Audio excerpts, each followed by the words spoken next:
Passionnément, passionnément, passionnément. Aujourd'hui, pour cet épisode de Passionnément, nous sommes avec Mathieu Roussel, jeune entrepreneur. Bonjour Mathieu. Bonjour.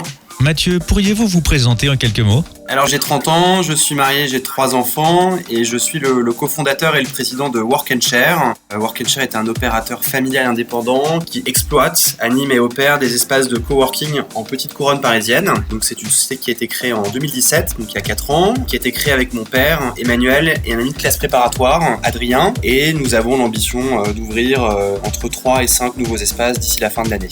Par ailleurs, je suis aussi le cofondateur de Tassinka. Donc Tassinka, en fait, c'était un petit concept de restauration autour des produits corses et italiens que j'ai lancé il y a un peu plus d'1 an dans le 15e arrondissement de Paris.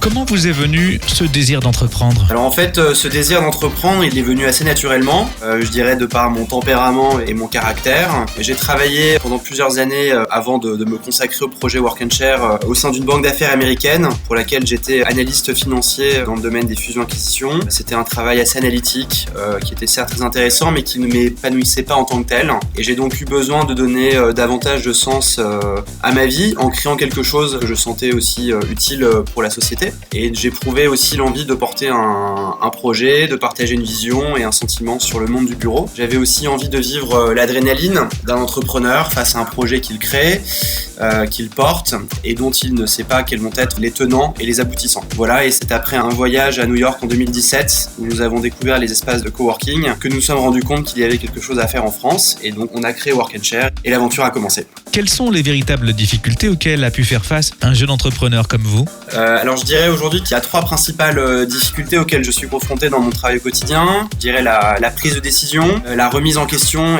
et de temps en temps la solitude. Ce sont les 3 principaux challenges auxquels je suis confronté dans mon travail au quotidien. En fait, même si je suis très bien entouré par mes 2 associés, Emmanuel et Adrien, j'ai des décisions à prendre sur le terrain qui n'engagent que par moi-même et que je dois assumer. D'autre part, Work & Share est encore un petit objet en développement, donc nous cherchons en permanence à nous améliorer, que ce soit sur les processus internes au sein de notre équipe, la communication ou encore notre stratégie commerciale. Et comme toute jeune entreprise ou start-up, les décisions à prendre doivent être très rapides et tranchées.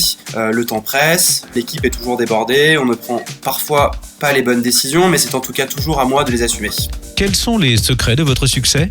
Alors pour moi, premièrement je dirais l'engagement et la détermination que je porte aujourd'hui autour de la vision du monde de l'immobilier et des nouvelles tendances qui s'affirment avec le contexte sanitaire actuel. C'est probablement le plus dur mais aussi le plus important. C'est parfois difficile, notamment au démarrage, de porter une ambition quand vous ne rencontrez pas tout de suite les succès espérés. Mais il faut s'accrocher, ne pas se décourager et toujours garder en tête un cap long terme qui donne véritablement la raison d'être du projet. Ensuite, je dirais la cohésion. Aujourd'hui, nous sommes 3 associés avec une vision nouvelle du monde de l'immobilier et du bureau. On est dans une logique familiale chez Work & Share puisque je travaille avec mon père et un ami que je connais depuis plus de 10 ans. Donc cela veut dire qu'on travaille dans une logique de bienveillance qui est très spécifique à notre projet et je pense que c'est ce qui fait notre force aujourd'hui. Et dernièrement, je dirais l'organisation et la structuration de l'équipe.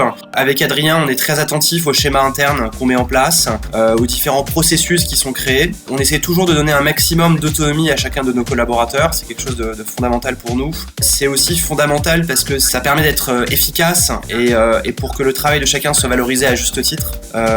Donc on est aussi énormément dans une relation de confiance avec nos collaborateurs, ce qui ne veut pas dire qu'on ne les manage pas, on leur donne en fait suffisamment d'indépendance pour qu'ils se sentent dans une posture optimale pour donner le meilleur d'eux-mêmes. Quels conseils pouvez-vous donner à ceux qui désirent se lancer sur la même voie que vous ? Alors un conseil qui me tient particulièrement à cœur et qui je pense fait la force de notre projet, je dirais à tous ces entrepreneurs, ne partez pas seuls et préférez une aventure à plusieurs. Choisissez les bonnes personnes avec qui vous vous lancerez. Pour moi c'est vraiment la clé du succès. Cherchez une personne qui sera différente de vous, qui saura vous apporter ce dont vous manquez. Je pense qu'on a souvent le réflexe de vouloir s'associer avec une personne dont on se sent proche et dont on partage les mêmes valeurs. C'est tout à fait normal, car c'est naturel et ça nous rassure, mais d'après moi, ce n'est pas la bonne posture à adopter quand on souhaite se lancer dans une aventure entrepreneuriale, puisqu'il faudra affronter des désillusions, des moments difficiles, et c'est en découvrant que ce que nous pensons n'est pas toujours vrai, c'est en s'ouvrant à des visions différentes que le projet qu'on monte en sort renforcé. Voilà, je terminerai en fait en citant mon ancien directeur de classe préparatoire, qui avait l'habitude de dire que nous ne sommes que ce que nous partageons. Et pour moi, c'est la clé du succès. Pour cet épisode de Passionnément, nous étions avec Mathieu Russell, cofondateur de l'espace Work & Share et de Tassinka. Merci Mathieu. Merci à vous.